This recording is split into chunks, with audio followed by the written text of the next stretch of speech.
அஸ்ஸலாமு அலைக்கும் வரஹ்மத்துல்லாஹி தஆலா வபரகாத்துஹு. பெரும்பான்மையாக நாம் எல்லாம் வீடுகளிலே அழகு பொருட்களாக, மருத்துவத்திற்காக என்றெல்லாம் வீடுகளில் செடிகளை வளர்க்கிறோம். சில நேரங்களில் மருத்துவ குணம் கொண்ட செடிகளை, சில நேரங்களில் படர்ந்து வரக்கூடிய பூச்செடிகள் என்றெல்லாம் வளர்க்கிறோம். சில நேரங்களில் வீட்டுக்கு வெளியிலே வேப்ப மரம், முருங்கை மரம் என்றெல்லாம் வளர்க்கிறோம். எவைகளெல்லாம் வீடுகளில் வளர்க்கலாம், அதை எப்படி வளர்க்க வேண்டும், எவைகளை வளர்க்கக்கூடாது என்று மார்க்கம் சொல்கிறது என்பதை இந்த பதிவிலே நாம் கட்டாயம் காண வேண்டிய சூழலில் இருக்கிறோம். அல்லாஹ் மார்க்கத்தை விளங்கும் நசீபை தருவானாக. பொதுவாக குர்ஆனிலே மரம் என்ற வார்த்தையை அல்லாஹ் 13 இடங்களில் சொல்லக்கூடியதை நம்மால் காண முடிகிறது. தீனுல் இஸ்லாம் மரம், செடி என்பதை மிகப்பெரிய அளவிலே வரவிருக்கிறது. ஸல்லல்லாஹு அலைஹி வஸல்லம் அவர்கள் சொன்ன ஒரு ஹதீஸை இப்படி காண முடியும்.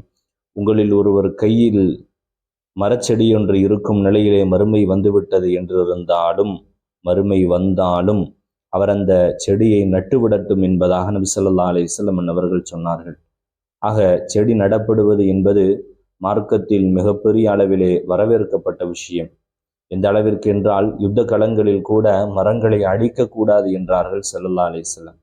குர்ஆனும் ஹதீஸும் இந்த அளவிற்கு வரவேற்ற செடியை, எந்த செடிகளை எப்படி வளர்க்க வேண்டும் என்று நாம் பார்க்கும் பொழுது, ஸல்லல்லாஹு அலைஹி வஸல்லம் அவர்கள் இப்படி சொல்லுவார்கள்: பிறர்களுக்கு பிரயோஜனம் தரும் செடிகளை, மரங்களை மட்டுமே நாம் வளர்க்க வேண்டும்.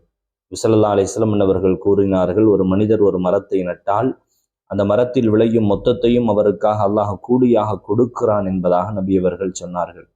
எப்படி மரங்களை, செடிகளை வளர்க்கக்கூடாது என்று பார்த்தால், நபி அவர்களின் வார்த்தைகளிலிருந்து விளங்கப்பட்ட விஷயம், பிறர்களுக்கு எப்பொழுதும் எந்த சூழலிலும் நாம் இடையூறை தரக்கூடாது.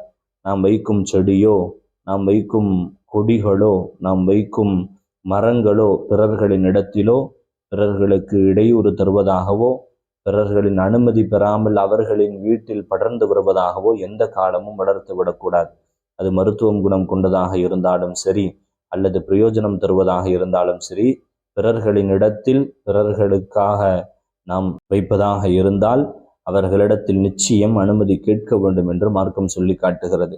சில நேரங்களில் அந்த மரங்கள் நமக்கு சதக்காவாக நன்மைகளை தரக்கூடியதாக மாறுகிறது.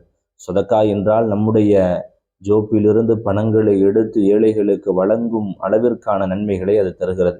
ஸல்லல்லாஹு அலைஹி வஸல்லம் அவர்கள் சொன்னார்கள், புகாரியிலே பதிவு செய்யப்படுகிறது, ஒரு முஸ்லிம் ஒரு மரத்தை நடுகிறான் அல்லது ஒரு விளைச்சலை விளைவிக்கிறான் என்றால், அதிலிருந்து பறவைகளோ மனிதனோ கால்நடைகளோ சாப்பிடுகிறது என்றால் அத்துணைகளையும் சதக்கா என்றார்கள் ஸல்லல்லாஹு அலைஹி வஸல்லம்.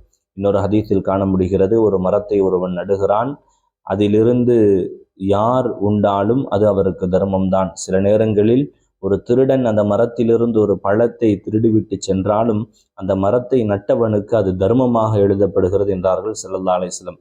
விலங்குகள் சாப்பிட்டாலும் பறவைகள் சாப்பிட்டாலும் அதுவும் தர்மம் தான் என்றார்கள். எந்த அளவிற்கு என்றால், ஒருவர் அந்த மரத்திலிருந்து ஒரு குச்சியை ஒடித்து சென்று விட்டால் அதுவும் தர்மம் என்றார்கள் ஸல்லல்லாஹு அலைஹி வஸல்லம். ஆக நாம் எந்த சூழலிலும் எந்த காலத்திலும் மரங்களை நடும் பொழுது கவனிக்க வேண்டியது, பிறர்களுக்கு அது பிரயோஜனம் தர வேண்டும்.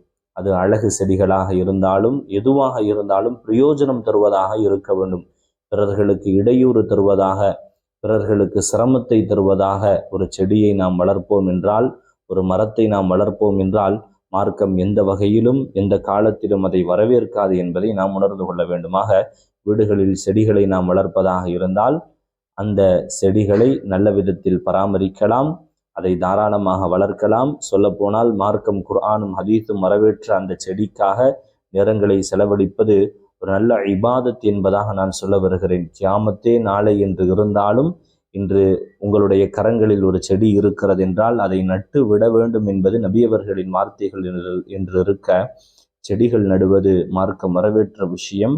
ஆனால் பிறர்களின் இடமாகவோ பிறர்களின் சூழல்களுக்கு இடையூறு தருவதாகவோ இருந்தால் அவற்றை தவிர்த்து கொள்வதுதான் நல்லது. அல்லாஹு தாலா மார்க்கத்தை சரியாக கடைபிடிக்கும் மக்களாக அனைவர்களையும் வாழச் செய்வானாக. அஸ்ஸலாமு அலைக்கும் வரஹ்மத்துல்லாஹி தஆலா வபரகாத்துஹு.